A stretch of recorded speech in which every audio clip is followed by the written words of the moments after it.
Hi friends, it's Molly Moorcraft here. Thank you for joining me for Kids on Canvas. If you're watching this video, you've purchased a kit from us, and this is our introduction part and check equipment of our kit, so you're ready to begin. I am giving the introduction for Van Gogh's Starry Night Christmas Tree. And this is for the younger children, ages 3 to 5. If you are painting this painting, your blank canvas will look like this. It will have a template painted on or drawn on here for you. This is also the introduction for Snowman Starry Night. And if you are painting this painting, your canvas is blank. For other equipment you should have ready and handy is, in your kit you should have containers of paint. If you are painting either of these, you will have, if you're painting the snowman, you'll have white, purple, blue, and black. Actually, the blue has 2 blues in it. Don't stir it up and mix it up. We're going to use it just how it is.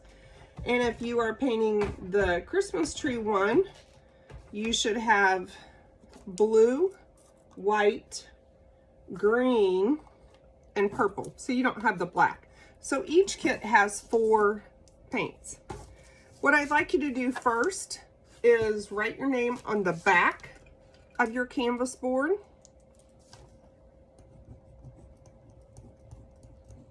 And I want you to put the date. So if I just put 12, 20, 20. Later, when I look at this, I'll be like, oh, I was so many years old. Also, whenever I write 2020, I put a 20 and a 2 and a Q because that's the year of quarantine. I just think that's kind of funny. So I have my board all ready to go. You don't need to do anything to prep it.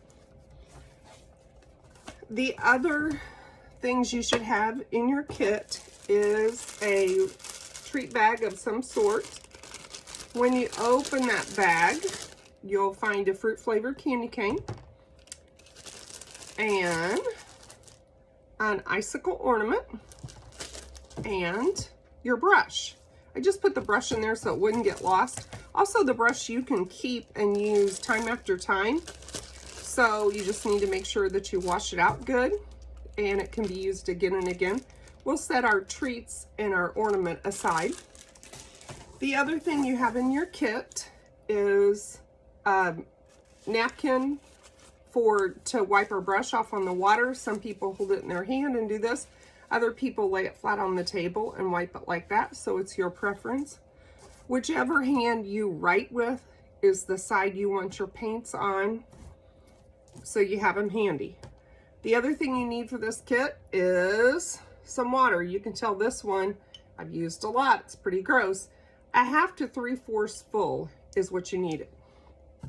So the inspiration piece for these paintings is Vincent van Gogh, A Starry, Starry Night. Let me tell you a little bit about one of my favorite artists, Vincent van Gogh. He was born in the Netherlands, and if you were to call him Mr. Van Gogh, he wouldn't answer, because in the Netherlands, they say his name, Gah. Can you say it? Gah. Mr. Gah. So when I am teaching, I will say go, because that's how I've learned it in America. But when I visited the Netherlands and the Vincent van Gogh Museum, they referred to him as Mr. Gah. Well, Mr. Van Gogh really had a pretty sad life. He was one of 6 children, and times were hard then.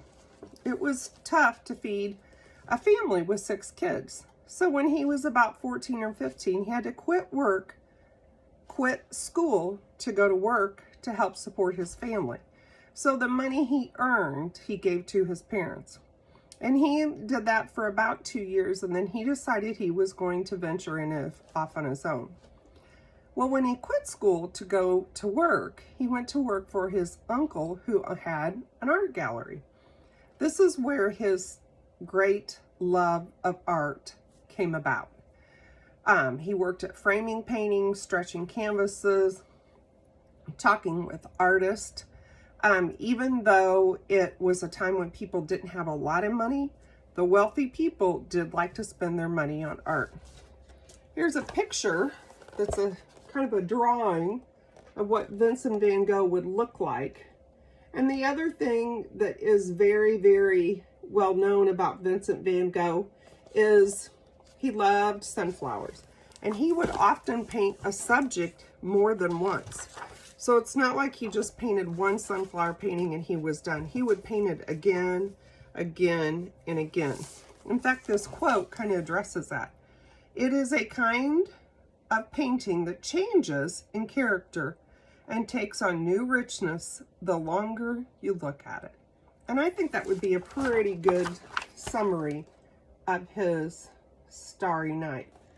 Now, if you're wondering, how much this painting, the Starry Night, is worth, why don't you take a second and make a guess. If you're working with a group of people, say it to the person next to you. How much do you think this painting is valued at? Well, if you guessed $1 million, you're wrong. If you guessed $5 million, you're wrong. You're too low. If you guessed 10 million, 20 million, you're wrong. Too low. The Starry Night painting is valued at $1 billion. $1 billion. Pretty amazing, isn't it? The sad thing is Mr. Van Gogh only lived to be 37 years, and he didn't see the value or the return, the rewards in money back to him. Another thing you might read about or hear about Mr. Van Gogh is he really was sad a lot of the time. He struggled with sadness a lot. Even as a little boy, he did. And the one thing he found that gave him peace was talking with artists, studying art, and as he became older, painting gave him peace. So I kind of was thinking, with all this COVID stuff going on, you know, your activities may be restricted. Thinking about the boys and girls who play some type of sport. They can't participate in the sport. I'm thinking about the fan who loves to go to the Marshall basketball games, go Marshall Lions. Can't go to the games. And really that makes me sad in my heart, because I miss seeing those friends and cheering the boys on and the girls on and succeeding at something they worked so hard on. So it kind of makes me sad in my heart. And I'm kind of a lot like Van Gogh. Painting is one of my favorite activities to do, especially if I'm worried, if I'm stressed, if I can't sleep, if I want to relax. That's what I'm going to do. I'm going to pick up a paintbrush and I'm going to paint. So friends, this is the end of the introduction. Let's paint.